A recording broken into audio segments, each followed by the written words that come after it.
Hey, it's me. Ladies and gentlemen, we are in the presence of one of music's absolute treasures. Norbert Putnam is a record producer and bassist, one of the Muscle Shoals session musicians. As a bassist, he recorded with the likes of Elvis Presley, Roy Orbison, Henry Mancini, Linda Ronstadt, and Al Hirt, just to name a few. And as a record producer, he produced some of the most beloved albums of artists like Joan Baez, Dan Fogelberg, Jimmy Buffett, Brewer and Shipley, Donovan, the Flying Burrito Brothers, John Hiatt, Jesse Winchester. We could just keep on going. I can remember when I was first starting to collect albums, which wasn't that long ago, and I would see the name Norbert Putnam. And it just seemed like it was just, you would never ever get to speak to somebody like Norbert Putnam. But you have this book out. It's called Music Lessons, a musical memoir. I enjoyed it very much, and you're kind enough to make the time to join us here. Well, it's my pleasure. Welcome to Norbert Putnam. So how are you doing today? Well, I just had my 40th birthday for the 35th time. And my younger daughter, my daughter Janet, just turned 50. She said, "Dad, you're going to have to own up to your age now. I can't stand being 10 years older than you." So no, everything's good. I do what old men do. I wrote a book, and I didn't really want to write a book, but my wife insisted on it. I retired in my mid-40s, and I moved down to Hilton Head Island to die. Everyone died at 50, I thought, and I didn't die, okay? But we were invited to a lot of society parties where I'd be the only musician, and invariably someone would ask me a question. "Norbert, did you ever play with so-and-so?" Right? And it was amazing how many times I actually had a reply to that, because I played, we were trying to figure out how many artists I actually worked with, and we know it to be at least 500 or 600 artists. Wow. Okay? As a studio musician, I could work 3 or 4 sessions a day with 3 or 4 different artists. I could have a 10-to-1 with an artist, a 2-to-5 with another artist, a 6-to-9, and sometimes a 10-to-1 a.m. and you get home at 2 in the morning. Now, I'm only in my early 20s. You don't have to sleep until you're 30, right? So I played with a lot of people, and I didn't keep a journal. All I had was my session date books, and those got lost about 20 years ago. So this book is my recollection of basically my favorite people who had the most lasting impact on my life. And well, it turned out we were at a cocktail party one night, and a guy asked me about Jerry Jeff Walker. And as I told the story, everyone gathered around. And on the way home, my wife said, "Did you notice the effect that had on people?" And these were business people. Mm-hmm. Hilton Head is an enclave of CEOs who work in New York, and their families live in Hilton Head. And she said, "There's so much interest. They think you had a great career."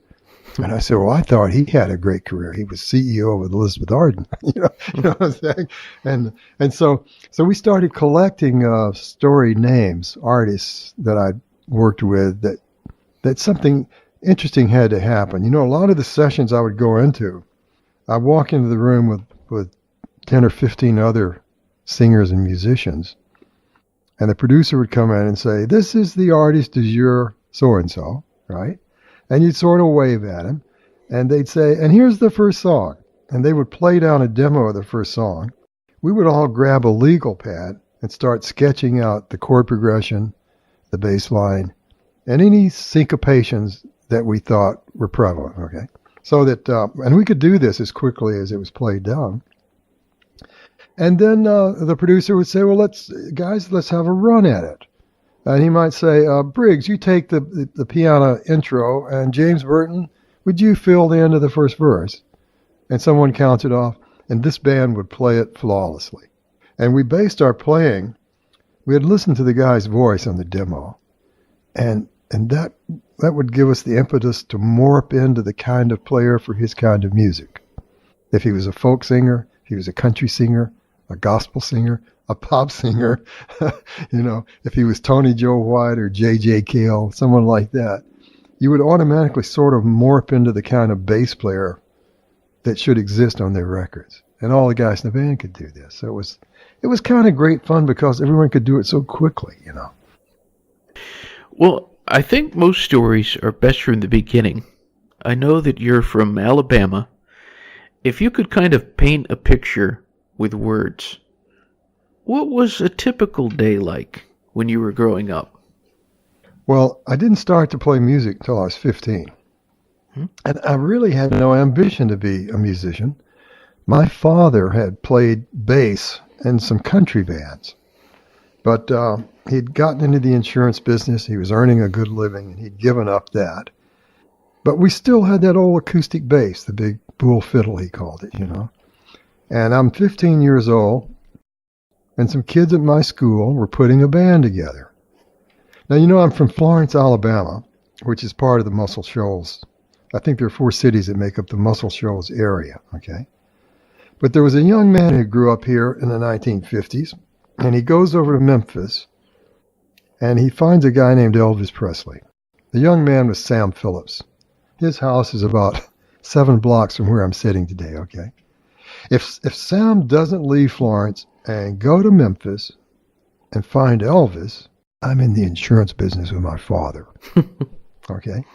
Because at the age of 15, some kids at school came up to me and they said, we're forming a band to play this Elvis Presley rockabilly music, and we need a bass player, and no one else in school has one.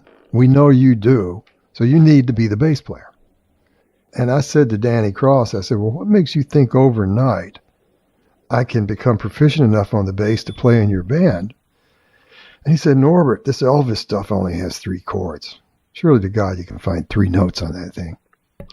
And so I went to my father, and he said, well, son, he said, I'll show you how to tune the bass. He said, but, I tried to make a living as a musician as a young man, and it's very difficult. I wouldn't count on ever making any money in the music business.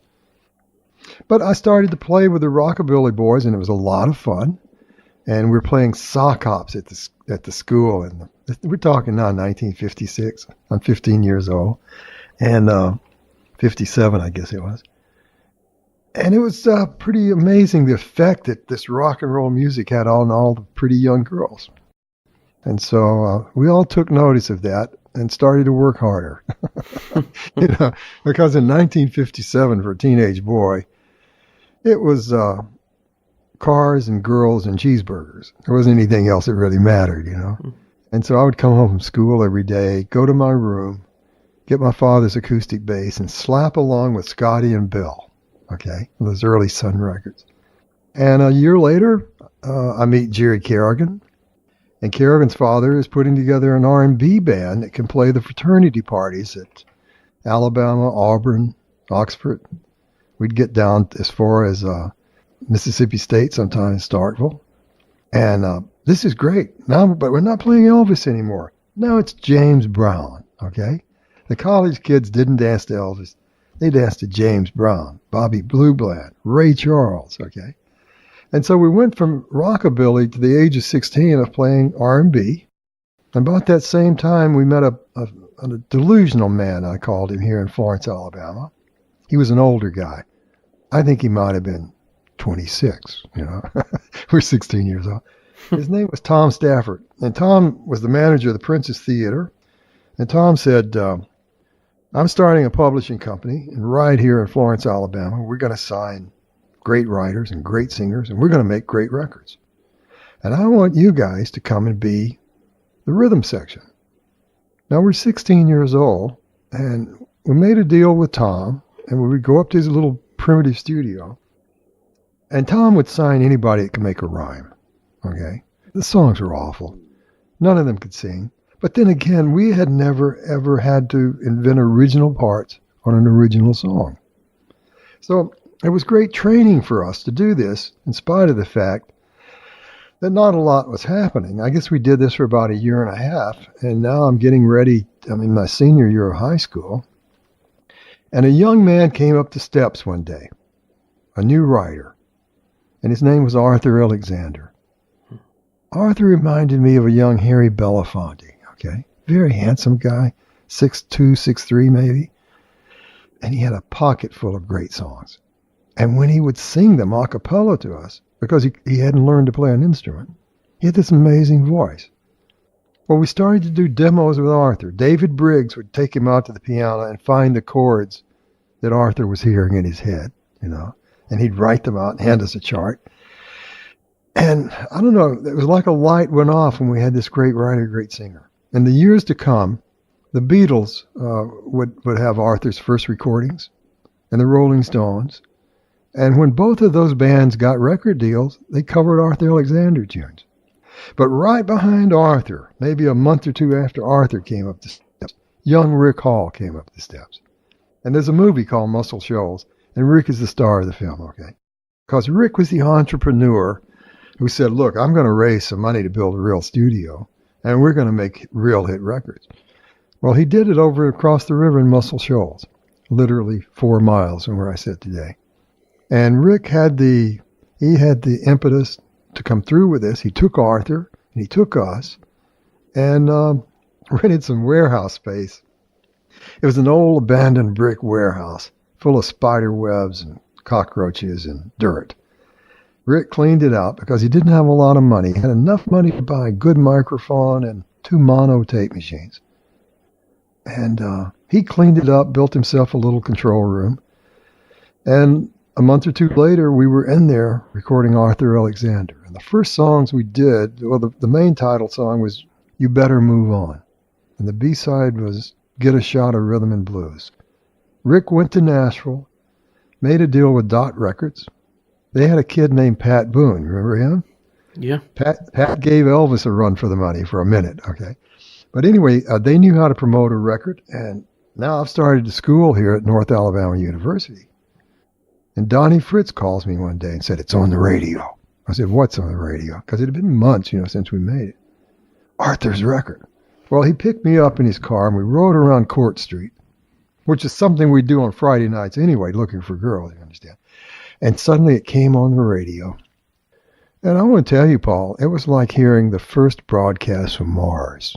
It was unbelievable, because we never really expected anything to happen with that. And it's blasting out of this 6x9 speaker in that old Ford, It had lots of bass, and it was mono, but I can hear, wow, there's Kerrigan's drums, that's Briggs's piano, and Terry's guitar, and Arthur sounding like $1 million, okay? Well, the record makes it all the way up to the 50s, 40s, 30s. It got into the 20s. I think it peaked out around number 22. But the amazing thing was, for the first time, there was a record out of Muscle Shoals, just like old Tom Stafford had predicted. He wasn't delusional, And Rick Hall made enough money off that recording to build the modern-day studio you see over there, which is Fame Studios in Muscle Shoals. And I'd invite you to come here. As a matter of fact, in the years to come, the second Muscle Shoals rhythm section develops another studio called Muscle Shoals Sound. And between the two of them, they were probably responsible for about at least 80% of the great records that came out of Muscle Shoals. Muscle Shoals Sound was doing Rod Stewart, Paul Simon, Now, the Rolling Stones recorded there. And Rick went on to record Aretha Franklin and Wilson Pickett. Now, we worked for Rick for the first 4 or 5 years and actually opened for the Beatles when they came to America. They knew our work from Arthur's record. John Lennon said it was his favorite record, okay? And when they came to America, they asked us to be the backup band. And so that was pretty much the early days in Muscle Shoals. We had a guy in Atlanta who came up named Bill Lowry, and he brought a whole stable of great writers. He had a group called the Tams. We did a record called What Kind of Fool Do You Think I Am? Great song. Yeah, that was our second hit record after Arthur. And then Tommy Rowe came up from Atlanta. Tommy was this pretty young boy who looked like a male model and was having hits all over Europe. And Joe South shows up, Billy Joe Royal, And, of course, other people in the stable down there was Ray Stevens, okay, Jerry Reed. They all came through here on their way to Nashville. And in 1965, we joined them and moved to Nashville, the first Muscle Shoals rhythm section. And when we got to Nashville, we really blossomed because we sort of knew that Presley wasn't likely to come to Muscle Shoals or Roy Orbison, you know. And so we get to Nashville and we have to fine tune our playing because those Nashville cats had all kinds of secret weapons.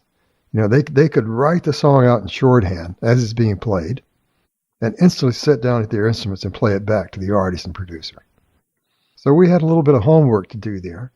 And I had to get my sight reading together because I'm going to be playing with Henry Mancini's orchestra in a year or two. Henry writes every note I play. Henry would say, Norbert, no ad-libbing, play the paper, play the paper. And his bass parts were flawless, you know. So I went from being a Muscle Shoals guy who could take all afternoon to figure out the bass part to being a Nashville guy. I had 5 minutes to get the bass part together, you know. And it was great pressure, and it really enabled me to learn to focus, learn to relate, you know. And I'm so happy I did it because in Nashville, I could work with 3 or 4 different artists in a day. In Muscle Shoals, we might do one artist for the whole week, you know. We take a whole week to do 10 or 12 songs. And so it was by the time I'm 28 years old, I've played on 10,000 recordings. And David and I built a studio together called Quadraphonic. There had been a guy at Columbia Studios who took a job there as a cleanup man. And I thought my first impression of this guy was that he was a homeless guy. He had long hair, all disheveled hair, and wore faded black jeans that had hardly any black in them, and faded T-shirts and scuffy boots. And he had taken a job working for Charlie, helping clean the studios and empty the ashtrays. And he came over one day and he said, "Hey, my name's Chris." He says, "Oh, you're Norbert Putnam, aren't you?" And I said, "I am." He said, "Well, can I empty that ashtray?" I said, "Well, Chris, I don't smoke. So you've got an easy go when I'm here." Okay. Well, Chris, I would go in and I'd see Chris all the time. I was a little worried about him because he didn't have any other clothes, you know. And I knew he lived in the attic of an old house. And one day he came over, I guess he'd been working there about 2 months, and he said, "You think you could have a beer with me on your 5 o'clock break?" And I went with him to Ireland's pub. And I remember saying to him, "Now order anything you want, Chris," because I'm thinking of $35. He doesn't have any money. His name was Chris Christopherson. And we're sitting there, and Chris says to me, he says, "You know, I came up here to see if I could write hit songs." And I looked at him and gave him my standard speech, which was, "Well, Chris, do you realize today you and 4,000 other people are trying to write hit songs, and your chances are slim and none?" You know, when he said to me, "Well, I played my songs for Scotty Moore, and he's giving me some free studio time. And I was wondering if I could get you and Kerrigan and Briggs, maybe Chip Young," Chip was another Atlanta boy, "to do some demos on a Saturday morning. I can't pay you anything." Well, it took a while to get the boys to agree to work on Saturday because that was the only day we could, Saturdays and Sundays, the only time we saw our families, you understand. And because we worked so late every night. But we ended up going to help Chris with his demos, and we were astounded that this guy I had taken to be a homeless guy was a brilliant writer. The lyrics were great. Voice not so hot. As a matter of fact, my partner David Briggs, when he first heard him sing, he said, "This guy's worse than Dylan." So Bob had sort of opened that door, you know. And Chris took those demos, and the next thing I know, Sammy Smith is doing one of his songs, and it's in the top 10. And then he's out to California auditioning for a Sam Peckinpah movie. And then I'm playing bass on his album. And this was around 1968 or 69. And a year or two goes by, and he comes back from California, been making a movie, and he called me and he said, "You play bass on all of Baez sessions, don't you?" And I said, "I do." "Are you working the sessions next week?" "I am." "Do you think you could get me in? I'd like to picture a song," he said. And when Joni came to town, there was a little more security at Columbia Studios because, you know, she'd marched with Martin Luther King in Mississippi. There were Southerners who didn't like Joan Baez.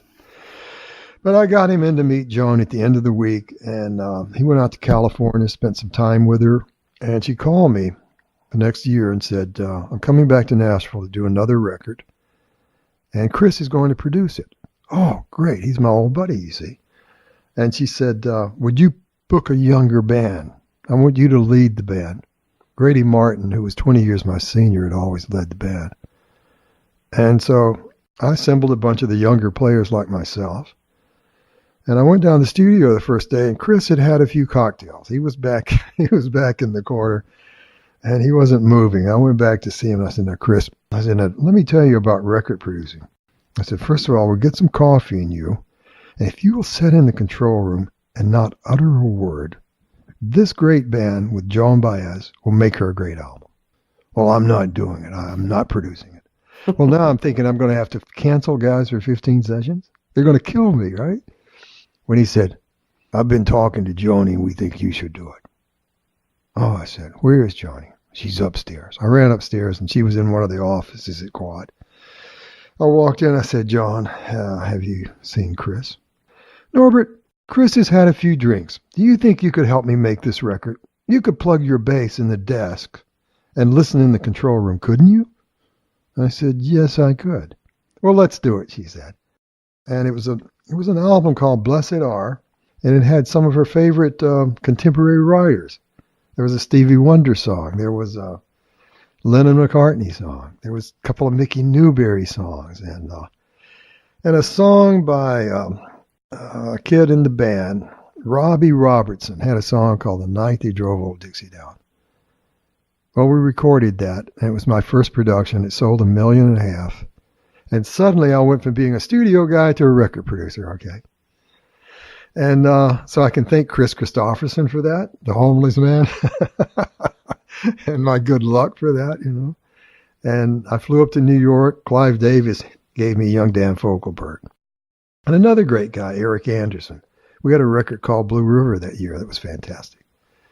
And so suddenly I go from being a busy bass player all day and all night to a more leisure record producer. I can take my time now. Oh, I can come home for dinner, you know. I was never able to come home for dinner as a studio guy. So the 70s was taken up with me producing Joan Baez, Dan Fogelberg. I get Jimmy Buffett in 1977. And I did about 70 albums over the next 10 years with various people. And my life changed forever, you know. And I started to say, you know, my first record sold 1.5 million, and my career has been downhill ever since. But young Jimmy Buffett and I sold a lot of records at Margaritaville. Just amazing stories. It's just incredible. Well, that's what everyone thinks. But do you realize that all my friends was having the same life? When we'd get together on weekends, or Kenny Butcher and I play golf with Charlie McCoy, we never ever said to each other, boy, aren't we the luckiest guys in the world? We're talking about, hey, would you just watch my backswing? Because I can't get it in the fairway, you know? So my entire social life was people. I would never say to Jerry Reed, did you play with anyone famous last week? You know, it was just, we were all playing with famous, iconic people every day.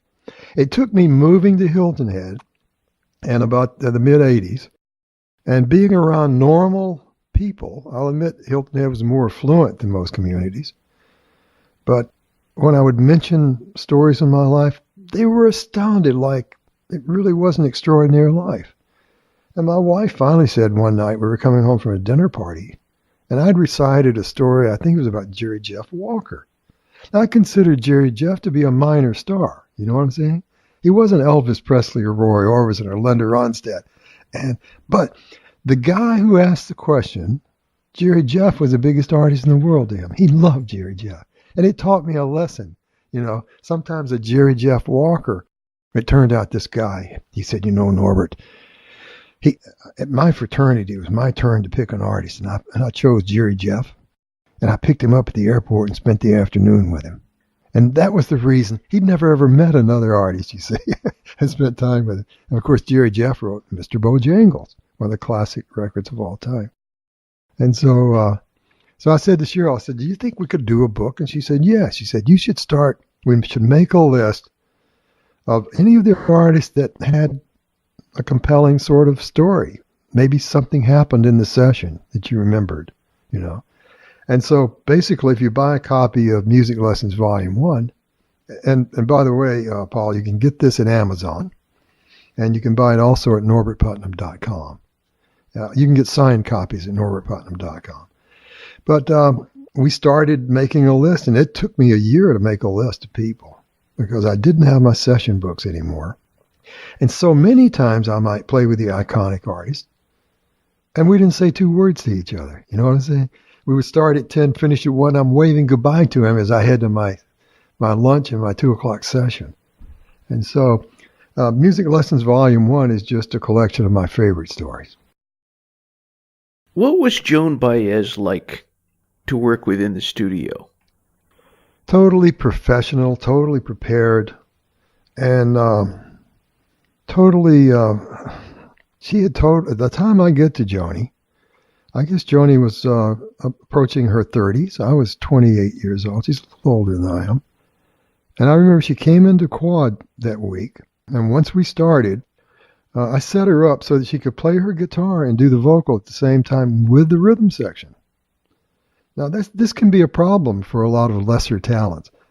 But if you play The Night They Drove Old Dixie Down, she plays the little bass line that leads into the vocal, and she played it flawlessly and in time with the rhythm section.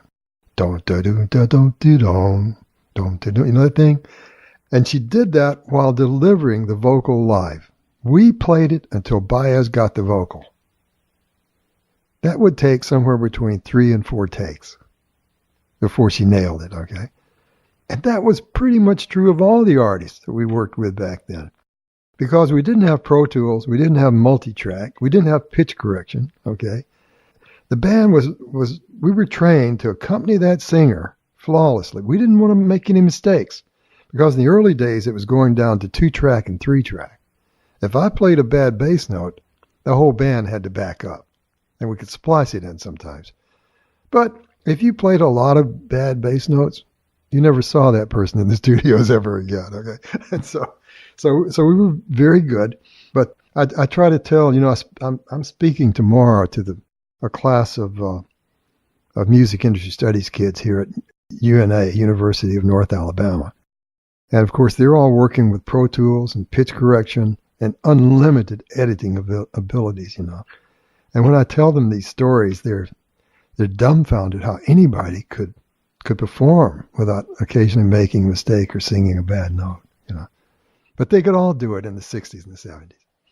And Joni was a bit. So, and 5 nights, now we're working 9 hours. We would work 2 to 5, 6 to 9, 10 to 1 a.m. We did 24 sides.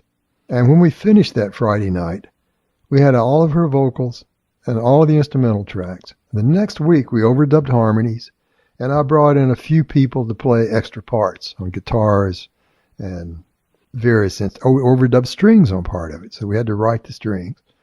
The record was finished basically in 2 weeks.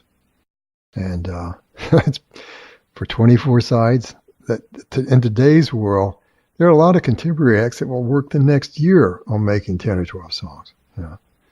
So that would bore me to death. I'm happy I was around we call that the golden age. All the singers could sing, all the musicians could play, the engineers could record, and that was it. You know? It was like instantaneous art. One of the artists that you produced, the book has a very interesting story about how you came to work with Dan Fogelberg, mm-hmm. Just one of the great all-time singers-songwriters. I'm hoping you can tell us that story about Mr. Clive Davis and your work with the great Dan Fogelberg. Well, you know, you read the book, right? You have the book? Yes, indeed. And now I've only produced one record, and it's The Night They Drove Old Dixie Down, and my phone rings, and it's Clive Davis, and he's president of the biggest record label in America at the time, Columbia Records. Norbert, I want you to fly up to New York. I want you to produce for CBS, you know, for Columbia. And I flew into New York, and I was kind of daydreaming about the kind of music I might produce for Clive, you know. And I show up at his office, and he says, Norbert Putnam, you have just produced a multi-million seller on Joan Baez. She normally sells 100,000. You sold 1.5 million. You know something about folk music. Well, I never ever thought I knew anything about folk music. He said, so I want you to do all the folkies on CBS. I said, well, I'd love to do Bob Dylan. Oh no, we have someone for Bob. He's doing great. Okay. And so I'm thinking, well, what do you have in mind? He said, I've got this kid from Peoria. His name is Dan Fogelberg. Okay. And I was sitting there trying to figure out if that name was Norwegian or Scandinavian. And when he said, Norbert, the kid can play, he can write, he can sing. He's a 19-year-old prodigy. And Clive could see that I sort of had a disappointed look on my face with that folk music word, you know. And he said, now look, he said, I can see you probably don't want to do this, but he said, if you would do this for me, Clive did, and he pointed his finger at me, and he said, Norbert Putnam, if you will do this for me, I will make you a very, very wealthy young man. I think it was that second very that got me, you know. So he said, take this home. He said, I've got another act named Eric Anderson I want you to do. You can do them both, and I'll give you great budgets. But take this Fogelberg home and listen to it, and call me and tell me if you want to do it. Well, young Dan, I took it home, and in those days we had reel-to-reel tapes. You remember that? Well, you may not be old enough to remember that, so I put it on my little Revox tape machine, and it was a demo that Dan had produced himself. He played all the instruments. He played drums, bass, guitars, keyboards, and he did all the harmony vocals. It was amazing, okay? And I'm sitting there thinking, this kid is only 19 years old? I rushed to the phone, and I called Clive. I said, Clive, you're right. This kid's got it. I want to do it. He said, well, he goes, it's going to be between you and Jim Messina. You know, you remember Loggins and Messina? And Messina was a great writer, producer. Yeah. He said, all right, he said, I'll have Dan come down and meet with you first. Oh, and he's got a young kid manager named Irving Azoff. Irving goes on to be the biggest manager in show business, okay? And so Dan's going to fly down and meet with me on a Friday. Then they're going on to California and meet with Jim Messina at the first of the next week. And then it'll be between the two of us. Well, I don't even know Jim Messina, but I'm hoping I get it and he doesn't, you know. And so Dan came down to Nashville, and it's that Friday morning started off rather poorly for me because it was National Secretaries Week, and the girls who work for me at the first of that week, David Briggs had come into my office, and David's playing all the time, sessions. He said, could you take the girls to lunch because it's a Nashville deal that all the business owners take their secretaries and receptionists to lunch. I said, I'll handle it. I forgot all about it. And Friday's here, and I'm waiting for Dan. He's showing up around noon. It's about 11:45. There's a knock on my door. And I go out, and the girls are standing in the hall, the receptionist and the bookkeeper and the other lady who booked the sessions, and they're sort of motioning me to come into the hall. And I follow them, and they're backing away from me towards the back office and just giving me hand signals to come forward. It's the weirdest thing ever. And we get back to where the bathroom was, okay? And David Briggs had put a shower in there. Some nights when he worked till 2 a.m., he would sleep on the sofa, take a shower, and go to work the next day. One of them kicked the door open. Three of them grabbed me and pushed me in there and turned the water on, shoved me in the shower. So I climb out of the shower, and they're running down the staircase, shouting profanities at me. As young Dan Fogelberg and Irving Azoff is trying to make their way up the staircase. And as I come out with water dripping from my sleeve, there's Dan and Irving, smiling, almost laughing. They thought it was the funniest thing they'd ever seen. And I'm shaking the water off, and we came on in, and I'm trying to get my senses about me. And we talked about Dan's record and my impressions about what we should do, right? Well, they flew to California, and the next week, Clive called me and said, Dan and Irving think they want to work with you. Oh, I was pleased about that. And we began, and we did that first record called Home Free. It opens with To the Morning, a beautiful piece. And as the years went by, Dan and I worked on just about every record he did, but I only produced Home Free, and he and I co-produced Netherlands and Phoenix. And at this point in time, he's selling out stadiums, you know. I asked him one night that we were in Sausalito a few years later. I said, tell me, why did you choose me over Messina? Because Messina was a really talented guy. He said, Norbert, when we came up the steps and those women were running past us, cursing you, shouting in these profanities, I just thought, this is the place I'd like to be. These people have a lot of fun, you know. And he said, I also knew you didn't fire any of them. I said, well, I couldn't have fired them. They actually ran the business. So Dan came to Nashville, and we had a great time together. And people, you know, ask me today, they say, Norbert, of all the people you worked with, who was the most talented? And I'll say, well, this kid Fogelberg, he was a triple threat because Dan could write.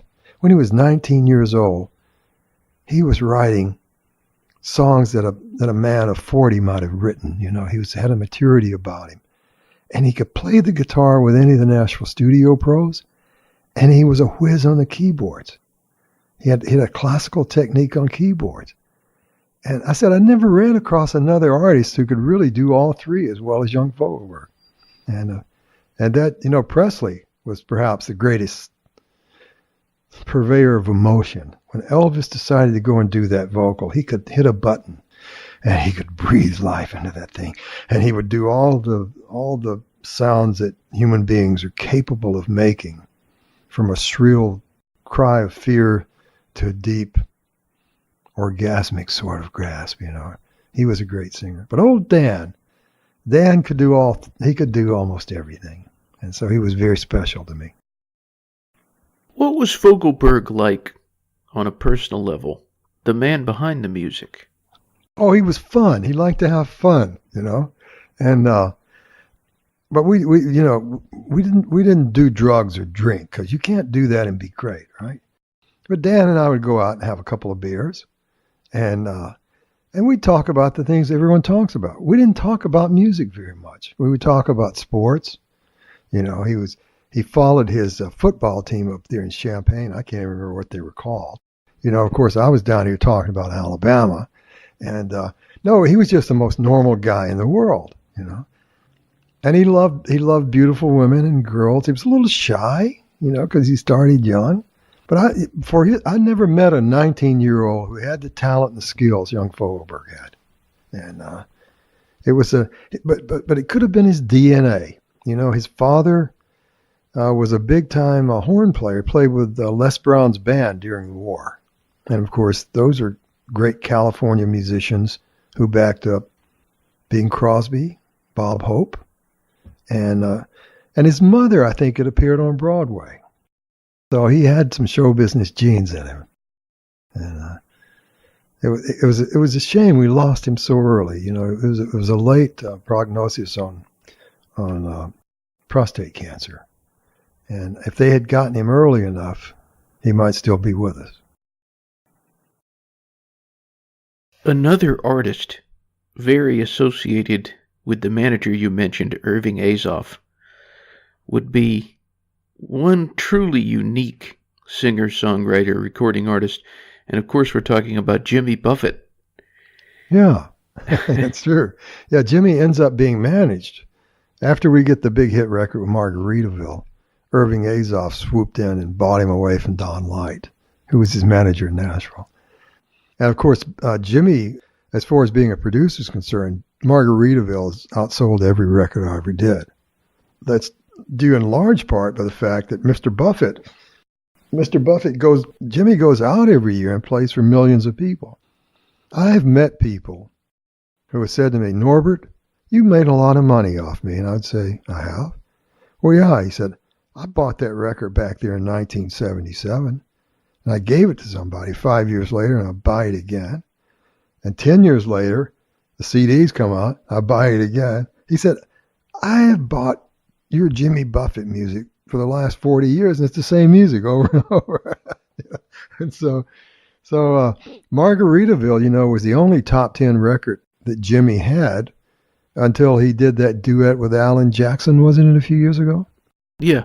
And so, and I can accept responsibility for a lot of that because my good friend Don Gant had produced Come Monday, which was his first, we call that a radio record. It made it to the top 20, sold about 100,000 records.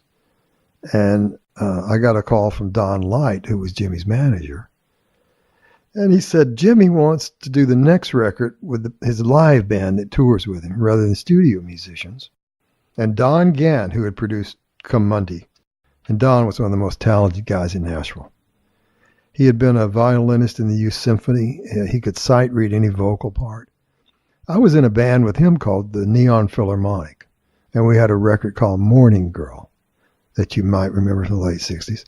And, well, Don, when Jimmy came in and said, I want to use my road band, Don said, I'm not working with road musicians. They don't understand the studio. They're frightened by it, and we'll waste a day before they figure out how to do it, which was true in part, okay? And so Don Light said, would you meet with Jimmy and talk about it? Well, Jimmy came over and met me one night at a restaurant after we'd finished dinner. And we sat there, and I said, well, tell me about your band. He said, well, they're more like the Rolling Stones in some Nashville studio band. And I said, and the funny thing, I was sitting there trying to imagine the Rolling Stones playing Come Monday. It did not compute, okay? And so he said, but we're playing here in a couple of weeks. Would you come and hear us and just see I want you to feel the energy. And he played Hermitage Landing, which was outside Nashville, on Percy Priest Lake. I went out there, and the band was great, and the energy level was high. It was like a rock concert with Jimmy's folk tunes, And I went backstage, and I said, hey, count me in, play me some songs. And a few days later, we got together, and he plays me ocean songs. All the songs about sailing and drinking rum, and getting into trouble on an island somewhere. And I'm sitting there thinking, Jimmy, we need to record this at the ocean. We need to be breathing salt air in our lungs, And he was saying, but you've got the greatest studio in Nashville. I did, but I couldn't get in there all the time. I'd been going down to Miami a lot, to Criteria. So I said, there's this great studio in Miami, Criteria. And you could bring the whole band. I'll rent a big house on the bay for everyone. We'll have a maid and a cook, and we'll try to invent something that will be identifiable in the backing track. Well, he didn't like that because he likes his band the way they are. Well, what are you thinking about? He said. And I really hadn't thought about it. I said, well, if we could have a little bit of the Caribbean sounds that come out of the islands back there with your rock band, maybe that could be really cool. And he said, well, it sounds like a South Seas soundtrack or something to a Michener film. He wasn't really digging it. And I actually thought that I probably wouldn't talk to Jimmy Buffett again. And he said, I'll call you. It wasn't more than 3 or 4 days later, my phone rang, and Jimmy said, you might have something.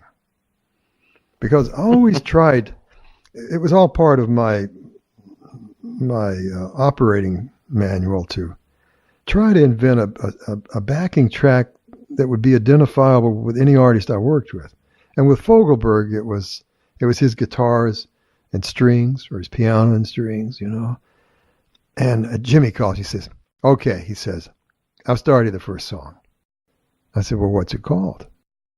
Changes in Attitudes, Changes in Latitudes. We're leaving Nashville and we're going to the ocean. I thought you're going to do it. Okay. Well, he also mentioned to me that he'd gotten his first check off of Come Monday. And he said, I've just bought a used Charlie Ketch and I'm going to have it moved over to Coconut Grove.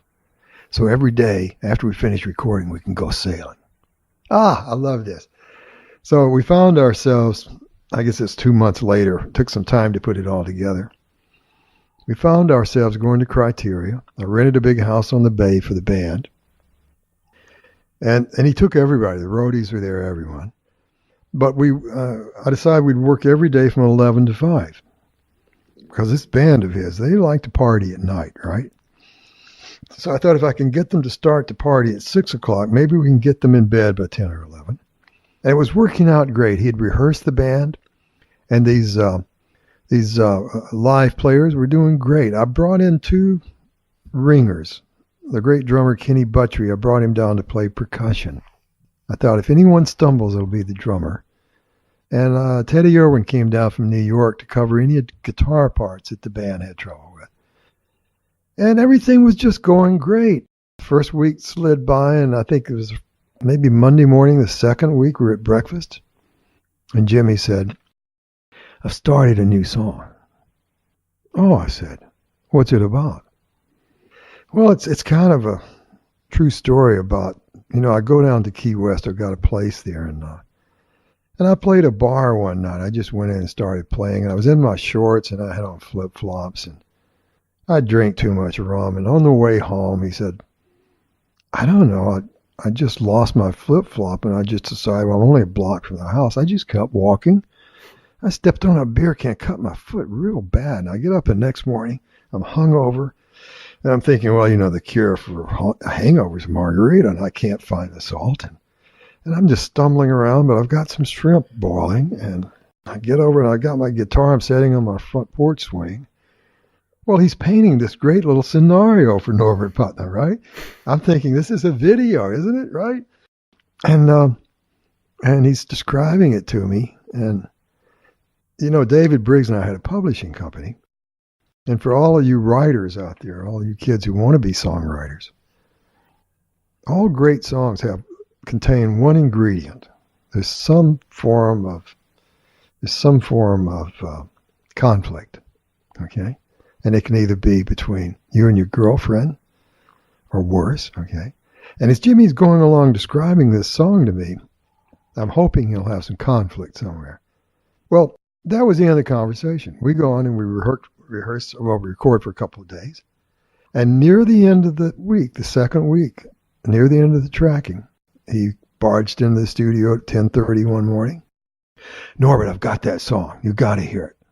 And I've forgotten. What song? Margaritaville. Oh, and he went over and he sat down where the rhythm guitar player was. And I can still see him. He took his legal pad and put it up there on the music stand. And it's got all scratched out lines on it, And he grabbed the guitar player's rhythm guitar and he started singing. "Nibbling on sponge cake, watching the sun bake, all those tourists covered in oil." Well, you can see those guys in their shorts, and their white socks and their yellow shoes. And he goes on and talks about losing his flip-flop, stepping on a pop-top. It wasn't a pop-top. It was a beer can, okay? So he used some artistic license there. But as he went along, I'm thinking, this is a pretty cool video. And I'm wondering, will he introduce any conflict? And he gets to the chorus. But I'm wasting away in Margaritaville, searching for my lost shaker of salt. And here it comes. "Some people claim there's a woman to blame, but I know it's my own damn fault." So he introduces conflict, and then he takes all the blame for it and claims humility. It's my own damn. And then we have to give him a hug. You see? So he covered all the emotional bases. And I just sat there and I thought, this is one of the best formed songs I've ever heard. and I think history's proven that to be true. And it took us a while to get it going, but over the next hour, we finished Margaritaville. And it's 40 years now. It was 1977. It's going to be 41 years this year. And it's one of the biggest selling records in the MCA catalog. Multiples of millions. We had a version that went into Walmart. 10 years ago, it had sold 9 million songs you know by heart. And I'm not even sure what it sold, but I think it's over 30 million units now. So thank you, Mr. Buffett. He funded my retirement. If you could describe it, what do you think it is about him? Why? Why is he so beloved? Oh, he's a great He's a great storyteller. You know, half the time, if you were to see Buffett early on, he still does this. He'll say, oh, this is a song I wrote one night when Jerry Jeff Walker and I got thrown in jail in New Orleans. And there was an old, you know, and he would always have a little vignette that he could lay out before the song. And people love that, don't they? If you can set your song up with a story, and he was one of the great raconteurs, and still is, Jimmy Buffett. And so he was more than just a troubadour singer. I hate to see them get up there, don't you, and just go from one song to the next and just nod their head at the audience, you know? No personality. Yeah, and he had it for days and still does. You know, Jimmy, I think, has just turned 70. Yeah, 71. Yeah. And I think I told you, I just had my 40th birthday for the 35th time. So he's much older than I am, you know. So. One more thing about Buffett that I thought was really interesting in your book, Music Lessons, that I had noticed about him, but I really hadn't seen a lot of people mention. There's a song that you all recorded, a standard, Stars Fell on Alabama. Yes. You played, I believe, the upright bass on? Yeah, because we did it in an old-fashioned style. And, you know, I learned to play big band bass when I worked with Mancini or Al Hirt. Mm-hmm. I did 5 albums with Al Hirt, where it was all the great American songbook. Gershwin, Cole Porter, and Johnny Mercer, and Irving Berlin, you know.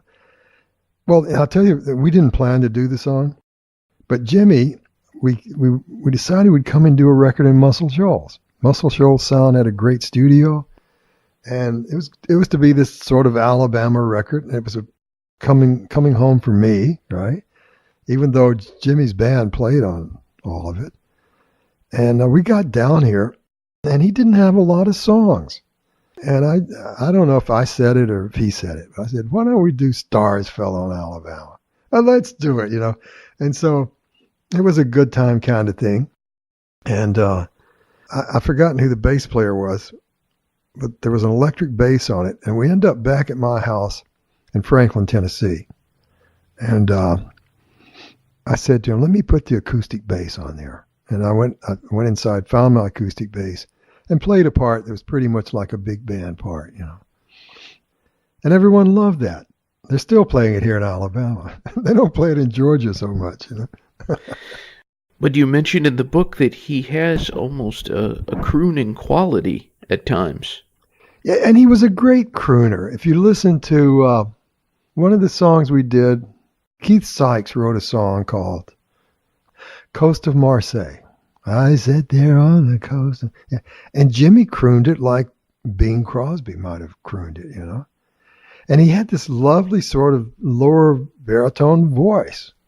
And I don't know if he can do that anymore, but you might give your listeners just a taste of Coast of Marseille. And what artist that you've worked with would you say impressed you the most? Elvis Presley, hands down, okay? I didn't expect him to be as smart as he was. He was one of the most intelligent people I ever spent time with. But if you would hear him speak, and he was shy about speaking, when he'd have those news conferences, he was really shy. And he sounded sort of like an uneducated boy from Tupelo. Well, he was uneducated. But when it came time for him to be Elvis Presley, he would come to the studio in Nashville, and he wanted to work at night because as he got older, he became nocturnal. You know, he would sleep all day and get up at 5 o'clock, have his breakfast at 6. He was ready to start his day at 8 o'clock, just 12 hours off of where we all were. And we would break at night to have lunch, okay? But he'd show up at 8 o'clock in the evening. By the way, I would have played a 10 to 1 session that morning and a 2 to 5 that afternoon. And I've waited around RCA from 6 o'clock on before he shows up at 8. But he would come in and sit with us and tell us funny Elvis stories. It was always about the fans trying to break into the fence at Graceland or grab a piece of his clothing or something, you know.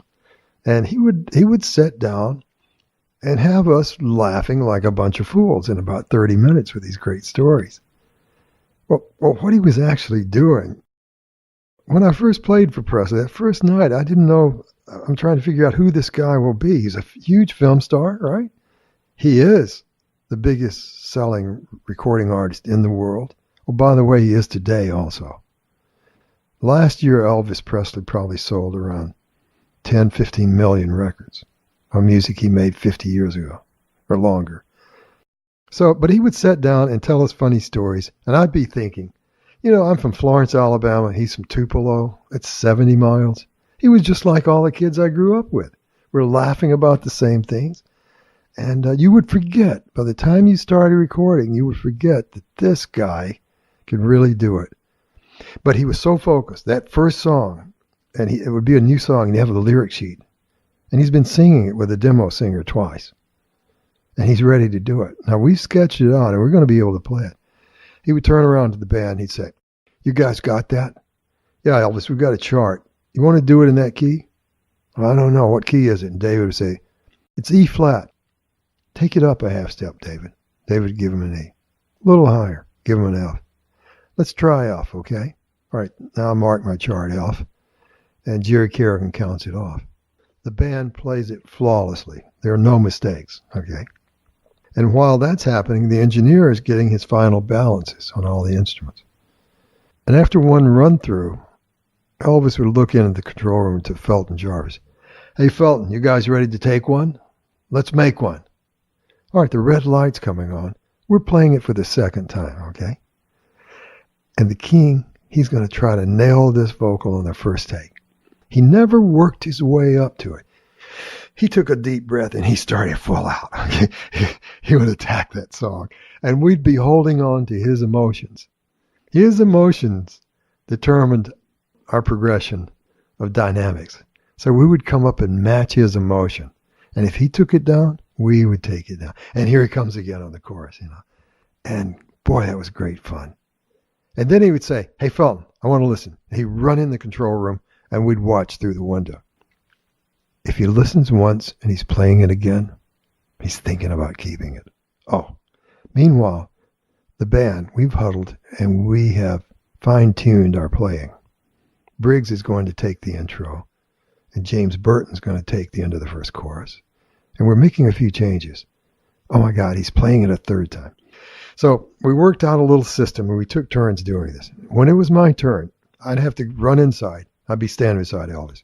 He'd say, "Hey, Put, what's up?" I'd say, "Elvis, you think you could do one more for me?" "Well, sure. What are you thinking?" he'd say. "Well, I've got a little thing on the bass I think I can do in the chorus, and David and James want to swap the intro." "Oh," he'd say, "all right, let's do it again, guys." "Okay, tell all the technicians, get ready, we're going to do it again." He'd rush back out, and he would go at it again with the same emotion he had the first time, okay? And sometimes, if we didn't have it after the second one, James would go out and beg. The funny thing about Presley, if we kept asking him to do it again, he would do it until we were happy. I never worked for another artist like that. Usually artists say, "Hey, Norbert, I got mine. Why didn't you get yours?"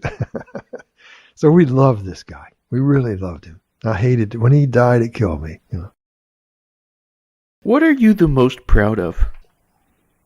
Well, first of all, I'm most thankful more than proud. Very few people ever get an opportunity like I got, okay? The fact that Arthur Alexander came up the steps one day and he had a great song. If he doesn't come up the steps, I'm probably in the insurance business and you have no interest in talking to me or having me on your radio show. But Arthur got us in front of the world. The Beatles, George Harrison talked to me about the day John Lennon brought that record into a Beatles rehearsal in Liverpool. And one thing led to another and to another. And it seemed like fortune was on our side, Muscle Shoals managed to succeed. We were the smallest city in America to be considered a music town. You can understand in Memphis, Detroit, Philadelphia, New York, that you could find good musicians to make music. Here we are in Florence, Alabama. We had 23,000 people, And the fact that we had a handful of guys who could make records was a miracle. And I don't know. We went to Nashville, and the older players in Nashville embraced us. They realized that they needed to bring along a younger rhythm section, and Nashville had so much business. And so we became the young cats, the Nashville Cats of the mid-'60s, who accompanied Bob Dylan and Tony Joe White and Joan Baez and J.J. Cale and the artists that rocked more, you know. And by 1970, folk rock was really happening. You know, Johnny Cash had a network show in prime time. I think it was on ABC. But it wasn't a hillbilly show. Johnny Cash would have Derek and the Dominoes on. Matter of fact, in 1971, he had Neil Young, James Taylor, and Linda Ronstadt as his guests. That's not exactly a Nashville hillbilly show.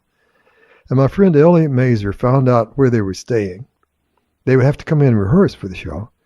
And he ran down and got Neil Young in a bar and said, "Hey, you want to come over to Quad and cut some of your songs while you're here?" And Neil said, "Well, I do have a few songs." He said, "Well, maybe you could get James and Linda." Well, that next weekend, they came into Quad and did Keep Me Searching for a Heart of Gold, okay, which is the biggest song in his career. And James Taylor hung around and played banjo and "Oh Man, take your life. I take a look at your life, I'm a lot like you." And Linda was singing background vocals. Now, you know, the gods have to arrange stuff like this, right? And so I'm the most thankful guy. And I'm proud of the fact I survived all of it and that I could perform at a high enough level to be a part of that. You know, when I got to Nashville, I started to take bass lessons because I'm doing a lot of big band stuff, and I'm doing a lot of session with live orchestra and strings, and I'd occasionally have to bow the bass part with the strings in the opening intro and then pizzicato the rest of the way. So I find a guy who plays first bass for Houston Symphony Orchestra, and he comes to my house and gives me arco lessons. When you bow the bass, it's arco, right?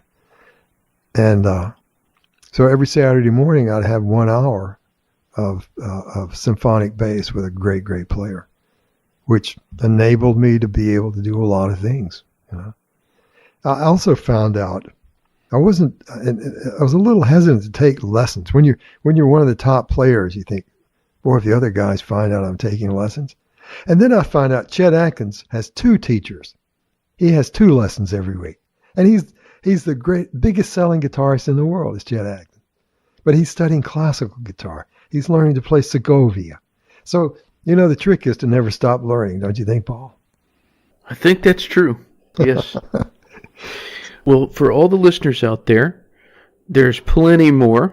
It's NorbertPutnam.com, Norbert, NorbertPutnam.com. The book is called Music Lessons. It's volume 1. There's lots more stories, I'm sure. There's going to be a volume 2, I guess. I'm working on volume 2 now. And Nice. by the way, the book is on Amazon for those of you who can't wait and you want free shipping. Now, if you go to NorbertPutnam.com, we've got some signed first edition books. I think we've got about 1,000 left, you know. But you know, my life today, I'm now doing a lot of corporate events where I speak after dinner about my career. I spoke to 100 Warner Brothers employees in Nashville last week because they were all under the age of 30. And the president of one of the presidents of Warner Brothers, my friend Pete Ganbart, and Pete has this thing called the History of Rock and Roll Music. So he had me come in to speak to these young people. I said, "Pete, they won't even know some of my music. It's so old." Are you kidding? The night they drove Old Dixie down. At the end of my talk, I was mobbed by these 27-year-old kids, and they all got a copy of my book. So I guess music doesn't really change, does it? It's still the same old story, a fight for love and glory, a case of do or die. You know, we're still writing love songs, aren't we? Yeah. So.